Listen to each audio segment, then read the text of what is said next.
ఇది చంద్రబాబు నాయుడు గారు అధికారంలోకి వచ్చిన తర్వాత కక్ష పెట్టాడు, ఈ ప్రభుత్వం మీద కక్ష పెట్టాడు, బహుశా పోలీస్ అధికారుల మీద కూడా కక్ష పెట్టినట్టున్నాడు. ఎవరైతే వెళ్లారో వాళ్ళందరికీ వేరే కక్ష ఉంది. అప్పుడు తిరగదోడాడు. ఎవరైతే దానిలో ముద్దాయిగా ఉందో ఆ క్రైమ్ నెంబర్ ఐపీసీ 384 కింద ఎక్స్ట్రాషన్ కింద ఈ కాదంబరి జత్వాని అనే ఒక మహిళని ముద్దాయిగా చూపించారో ఆమె చేత కంప్లైంట్ ఇప్పించాడు. ఆన్లైన్లో కంప్లైంట్ తీసుకున్నారు. ఆన్లైన్లో కంప్లైంట్ తీసుకొని రిజిస్టర్ చేసి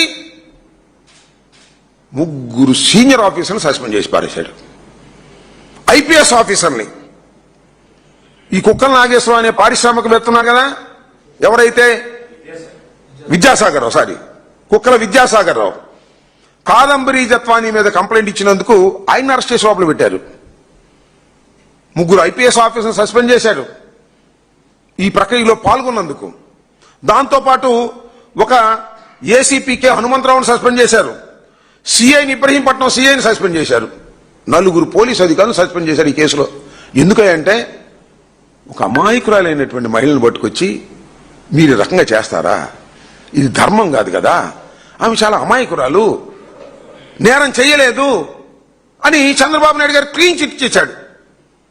నేను ఎందుకు ఈ విషయాన్ని ఇప్పుడు చెబుతానంటే, అదే కేసులో కుక్కల విద్యాసాగర్ రావు గారు ఇవ్వగా ఎక్స్ట్రాక్షన్ కేసు మీద క్రైమ్ బుక్ చేశారో, క్రైమ్ నెంబర్ 90/24లో ఈ ప్రభుత్వం వచ్చిన తర్వాత ఈ సిఐడి ఛార్జ్షీట్ పడేసింది.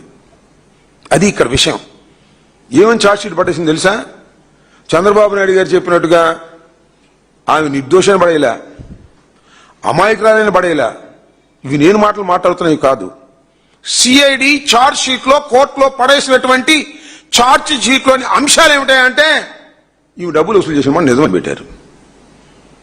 కుక్కల నాగేశ్వరరావు గారిని బెదిరించి, ఆ కుక్కల విద్యాసాగర్ రావు గారిని బెదిరించి, కుక్కల నాగేశ్వరరావు అంటే వాళ్ళ నాన్నగారులే, కుక్కల విద్యాసాగర్ రావు గారిని బెదిరించి ఆయన దగ్గర డబ్బులు తీసుకుంది, ఈమె ఎక్స్ట్రాక్షన్కి పాల్పడింది అని వాళ్ళు పెట్టారు. ఎవరు?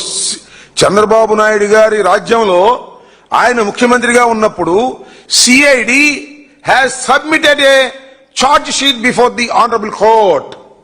ఏం చెప్పాలి చంద్రబాబు నాయుడు గారు? ఏం మాట్లాడారు ఇంతకు ముందు? ఏం చెప్పారు మీరు ఇంతకు ముందు? ఇవాళ గత్యంతరం లేని పరిస్థితుల్లో కొన్ని విషయాలు చెప్తాను. అక్కడ ఏమన్నారంటే, విద్యాసాగర్ రావు గారు ఏమన్నారంటే 1,32,47,400 రూపాయలు నా దగ్గర వసూలు చేసిందని చెప్పాడు ఆయన. వాళ్ళు అన్ని విచారించి బ్యాంక్ ఖాతాల్లో మాత్రం 4,98,000 ఉన్నాయి ఆమె అకౌంట్స్ లో. కొంతమేరకు వసూలు చేసిన మాట నిజమేని, మిగతా వాటిని మేము ఎంక్వైరీ చేస్తున్నాం అనేటువంటి మాట చెప్పారు. సరే, ఆమె ఉందో కూడా చెప్పారు, దానిలో నన్ను బలవంతంగా డబ్బులు వేసాడని చెప్పింది. అది వేరే అంశం. నేను ఇక్కడ ప్రధానంగా చెప్పదలుచుకున్నటువంటి అంశం ఏమిటంటే, చంద్రబాబు నాయుడు గారు అన్యాయం అక్రమమని ప్రచారం చేసి ప్రభుత్వం మీద కక్ష తీర్చుకొని 3 ఐపీఎస్ అధికారులను సస్పెండ్ చేసి కేసులో ఆమె నిర్దోషి కాదు, ఆమెకు ప్రైమ్ ఆఫీసీ కేసు ఉంది, నేరానికి పాల్పడిందని సాక్ష్యాలు ఉన్నాయని చంద్రబాబు నాయుడు గారి గవర్నమెంట్ లోనే సిఐడి పడేసిన తర్వాత చంద్రబాబు నాయుడు గారు మీరేమి సమాధానం చెప్తారు దీనికి అని అడుగుతున్నాను నేను. ఇవాళ మీకు కొన్ని విషయాలు చూపిస్తా. ఎంత ఘోరమైనటువంటి అంశం అంటే, ఇలాంటిది చరిత్రలో ఎక్కడ జరిగి ఉండదు. ఏ పోలీస్ అధికారులని కేసు పెట్టినందుకు తీసుకెళ్లి లోపలేసినటువంటి సందర్భాలు లేవు. ఒక నారా చంద్రబాబు నాయుడు గారి ప్రభుత్వంలో మాత్రమే ఇది జరిగింది. ఇది కక్షపూరితమైనటువంటి అంశం.